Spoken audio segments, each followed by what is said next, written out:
ጤና ይስጥልን።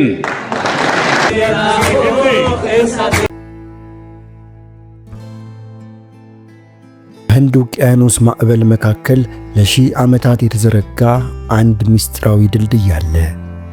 ከአክሱም የወርቅ ሳንቲሞች እስከ ህንድ ቤተ መንግሥት ድረስ የዘለቀ ድልድይ። አንድ ኢትዮጵያዊ በባርነት ተሸጦ ሄዶ የቢሊዮኖች መኖሪያ በሆነችው ህንድ ውስጥ ንጉሥ ሊሆን ይችላል ብለው ያምናሉ? ዛሬ በታሪክ መጻሕፍት ውስጥ ተደብቆ የቆየውን ዓለምን ያስገረመውን የኢትዮጵያና የህንድን አስገራሚ ትስስር እንፈትሻለን። እንኳን ወደ ቻናላችን በሰላም መጣችሁ። ብዙዎቻችን ስለ ኢትዮጵያ የውጭ ግንኙነት ስናስብ ትኩረታችን ወደ አውሮፓ ወይንም አሜሪካ ያዘነብላል። ነገር ግን ከጥንታዊ ስልጣኔ ጀምሮ በደምና በላብ የተሳሰረ ሌላ ታላቅ ታሪክ አለን። ዛሬ የምነግራችሁ ታሪክ ስለ ንግድ ብቻ አይደለም፣ ስለ ጀግንነት፣ ስለ ዕውቀት ሽግግርና ስለማይበጠስ ወንድማማችነት ነው። በዚህ ቪዲዮ የምንመለከተው ህንድን ያስገበረው ኢትዮጵያዊ ማሊክ አምባር ማን ነው? የኢትዮጵያን ዘመናዊ መከላከያ ትምህርት የገነቡት ህንዳውያን ሚና ምን ይመስላል? አዲሱ የብሪክስ ጥምረት ይህን ታሪክ ወዴት እያመራው ነው? የሚሉትን ነጥቦች በዝርዝር እናስደምጣችኋለን። እስከ መጨረሻው ድረስ አብራችሁን ቆዩ። የኢትዮጵያና የህንድ ግንኙነት የአጋጣሚ ሳይሆን የተፈጥሮ ስጦታ ነው። ሞንሶን የተባለው የውቅያኖስ ነፋስ ለዘመናት መርከቦችን ከአዶሊስ ወደብ ወደ ህንድ ዳርቻ ሲያመላልስ ኖሯል። ጥንታዊቷ አክሱም በዓለም የንግድ መድረክ ገናና በነበረችበት ወቅት የኢትዮጵያ የወርቅ ሳንቲሞች በህንድ ገበያዎች ውስጥ እንደ ዛሬው ዶላር በከፍተኛ ደረጃ ያገለግሉ ነበር። ይህ ግንኙነት ግን የቁሳቁስ ብቻ አልነበረም። ህንዳውያን የኢትዮጵያን ዝሆን ጥርስ በውድ ዋጋ ሲገዙ፣ ኢትዮጵያውያን ደግሞ የህንድን ጥጥና ቅመማ ቅመም ወደ አገራቸው ያስገቡ ነበር። ይህ የባህር ላይ መንገድ ሐሳቦች፣ ሃይማኖቶችንና የጦር ጥበቦች የሚለዋወጡበት ትልቅ አውራ ጎዳናም ነበር። በታሪክ ውስጥ እጅግ አስገራሚው ምዕራፍ ሲዲ ወይም ሀበሺ ተብለው በህንድ የሚጠሩት ኢትዮጵያውያን ታሪክ ነው።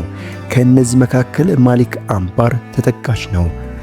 በሐረር አካባቢ ተወልዶ በባርነት ወደ ህንድ የተወሰደው ይህ ሰው በብቃቱና በወታደራዊ ጥበቡ ተነስቶ የአህመድ ናጋር ሱልጣኔት ጠቅላይ ሚኒስትር ሆኗል። ማሊክ አምባር ዛሬም ድረስ በህንድ ታሪክ የሚታወሰው የደፈጣ ውጊያ ስልትን ወይም ጉሪላ ዋርፌር በመፍጠርና ዘመናዊ የውሃ መስኖ ስርዓትን በመገንባት ነው። አንድ ኢትዮጵያዊ የህንድን ምድርና ታሪክ እስከ መቀየር መድረሱ የታሪካችን ትልቅ ኩራት ነው። ወደ ቅርብ ጊዜ ስንመጣ ደግሞ ቀዳማዊ አፄ ኃይለ ሥላሴ ሀገሪቱን ለማዘመን የወሰዱት እርምጃ ህንድ ትልቅ አጋር ነበረች። በ1970ዎቹና 80ዎቹ ወደ ኢትዮጵያ የመጡ የህንድ መምህራን በየገጠሩ እየተዘዋወሩ የኢትዮጵያን ትውልድ በሳይንስና በሂሳብ ቀርጸዋል። ብዙዎቻችን ዛሬም ድረስ የህንድ መመሬ እያለን የምናስታውሳቸው ታታሪ ባለሙያዎች የዚህ ትስስር ፍሬዎች ናቸው። በተጨማሪም የሐረር ጦር አካዳሚ የተመሰረተው በህንድ ወታደራዊ ባለሙያዎች እገዛ እንደነበር ይታወቃል። የሀገራችን ስመጥር የጦር መኮንኖችና ጀግኖች የሰለጠኑት በዚህ በህንድ ስርዓተ ትምህርት በተቀረጸ ተቋም ውስጥ ነው። ጣሊያን ኢትዮጵያን በወረረችበት ወቅት ህንዳውያን በብሪታንያ ቅኝ ግዛት ስር ሆነው እንኳን ለኢትዮጵያ ድጋፍ የሚያደርጉ ሰልፎችን አድርገዋል። ይህ የአቢሲኒያ ቀን ተብሎ የሚታወሰው የታሪክ ምዕራፍ ለኢትዮጵያ ያላቸውን ጥልቅ ፍቅርም ያሳያል። በአሁኑ ወቅት ህንድ በኢትዮጵያ በጨርቃጨርቅ በግብርናና በፋርማሲውቲካል ዘርፍ ቀዳሚዋ የውጭ ኢንቨስትመንት ምንጭ ናት። በቴሌ ሜዲሲንና በኢ-ትምህርት ወይም ቴሌኤዱኬሽን በኩል የህንድ ዩኒቨርሲቲዎችና ሆስፒታሎች ከኢትዮጵያን ጋር ያላቸው ትስስር የጥንቱ የንግድ ትስስር ዘመናዊ መገለጫ ሆኗል። ዛሬ ዓለም ወደ አዲስ የኃይል ሚዛን እያመራች ነው።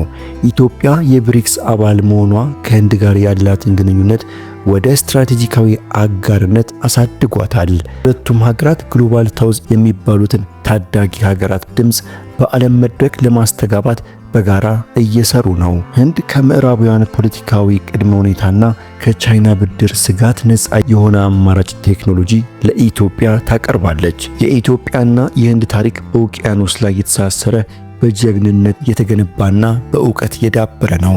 ይህ ታሪክ ወደፊትም ለሁለቱም ሀገራት ብልጽግና ትልቅ መሰረት እንደሚሆን ጥርጥር የለውም። እናንተ ስለ ማሊክ አምባር ጀግንነት ምን ይሰማችኋል? ሐሳባችሁን በኮሜንት መስጫው ላይ አጋሩን።